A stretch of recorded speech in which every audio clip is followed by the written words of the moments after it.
ಇದೀಗ ಆಧಾರ್ ಕಾರ್ಡ್ ಮೇಲೆ 2 ದೊಡ್ಡ ಬದಲಾವಣೆಗಳನ್ನ ಮಾಡಲಾಗಿದೆ. ಒಂದು ಕೇಂದ್ರ ಸರ್ಕಾರದಿಂದ ಆದರೆ ಇನ್ನೊಂದು ಸುಪ್ರೀಂ ಕೋರ್ಟ್ನಿಂದ. ಈ 2 ನಿಯಮಗಳನ್ನ ನೀವು ಪಾಲಿಸಲೇಬೇಕು, ಇಲ್ಲದಿದ್ದರೆ ಭಾರಿ ದಂಡಕ್ಕೆ ಗುರಿಯಾಗಬೇಕಾಗುತ್ತೆ. ಹಾಗಾಗಿ ನಿಮ್ಮ ಬಳಿಯೂ ಆಧಾರ್ ಕಾರ್ಡ್ ಇದ್ದರೆ ಈ ವಿಡಿಯೋನ ಕೊನೆವರೆಗೂ ಗಮನವಿಟ್ಟು ನೋಡಿ. ಹೌದು, ಮೊದಲಿಗೆ ಕೇಂದ್ರ ಸರ್ಕಾರದಿಂದ ದೊಡ್ಡ ಬದಲಾವಣೆಯೊಂದು ಬಂದಿದೆ. ಅದೇನಪ್ಪಾ ಅಂದ್ರೆ, ನಿಮ್ಮ ಬಳಿ ಡ್ರೈವಿಂಗ್ ಲೈಸೆನ್ಸ್ ಇದ್ದರೆ ಅದನ್ನ ಆಧಾರ್ ಕಾರ್ಡ್ ನೊಂದಿಗೆ ಲಿಂಕ್ ಮಾಡಲೇಬೇಕು. ಇದರಿಂದ ದೇಶದ ಯಾವ ರಾಜ್ಯದಲ್ಲಿಯೂ ಬೇಕಾದರೂ ಸಹ ವಾಹನವನ್ನ ಓಡಿಸಬಹುದು ಮತ್ತು ಭ್ರಷ್ಟಾಚಾರವನ್ನ ಕಡಿಮೆ ಮಾಡಬಹುದು. ಹಾಗೂ ಕೆಲವರು ಆಕ್ಸಿಡೆಂಟ್ ಮಾಡಿದಾಗ ಡಿಎಲ್ ಗಳನ್ನ ಅಧಿಕಾರಿಗಳು ಸೀಸ್ ಮಾಡಬೇಕಾಗುತ್ತೆ. ಆದರೆ 3-4 ಸಾವಿರ ರೂಪಾಯಿಯನ್ನ ಲಂಚ ಕೊಟ್ಟು ಹೊಸ ಡಿಎಲ್ ಗಳನ್ನ ಪಡೆಯುತ್ತಾರೆ.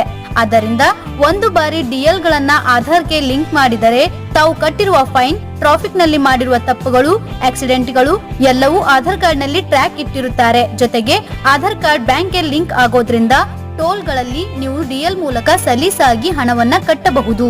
ಈ ದೊಡ್ಡ ಬದಲಾವಣೆಯ ಮಸೂದೆಯನ್ನ ಈಗ ಲೋಕಸಭೆಯಲ್ಲಿ ಪಾಸ್ ಮಾಡಲಾಗಿದ್ದು, ಇನ್ನು ರಾಜ್ಯಸಭೆಯಲ್ಲಿ ಪಾಸ್ ಆದರೆ ಕೆಲವೇ ದಿನಗಳಲ್ಲಿ ಈ ಹೊಸ ನಿಯಮವು ಜಾರಿಯಾಗಲಿದೆ. ಇನ್ನು ಎರಡನೆಯದಾಗಿ ಸುಪ್ರೀಂ ಕೋರ್ಟ್ ನಿಂದ ಆಧಾರ್ ಕಾರ್ಡ್ ಮೇಲಿನ ಹೊಸ ನಿಯಮ ಏನಪ್ಪಾ ಅಂದ್ರೆ, ನೀವು ಇನ್ನು ಮುಂದೆ ಹೊಸ ಸಿಮ್ ಕಾರ್ಡ್ ತೆಗೆದುಕೊಳ್ಳಬೇಕಾದರೆ ಆಧಾರ್ ಕಾರ್ಡ್ ಕಡ್ಡಾಯವಿಲ್ಲ.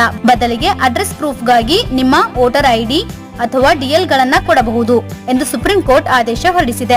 ನಿಮ್ಮ ಅಭಿಪ್ರಾಯದ ಪ್ರಕಾರ ಡಿಎಲ್ ಗಳನ್ನ ಆಧಾರ್ ಕಾರ್ಡ್ಗೆ ಲಿಂಕ್ ಮಾಡುವ ಕೇಂದ್ರ ಸರ್ಕಾರದ ನಿರ್ಧಾರ ಸರಿ ಇದೆಯಾ? ಎಸ್ ಆರ್ ನೋ ಅಂತ ಕಮೆಂಟ್ ಮಾಡಿ. ಹಾಗೂ ಇನ್ನೂ ಇಂಥ ಹೆಚ್ಚಿನ ಮಾಹಿತಿ ಮತ್ತು ವಿಡಿಯೋಗಳಿಗಾಗಿ ತಪ್ಪದೆ ನಮ್ಮ ಚಾನಲ್ ಸಬ್ಸ್ಕ್ರೈಬ್ ಮಾಡಿ. Thank you for watching.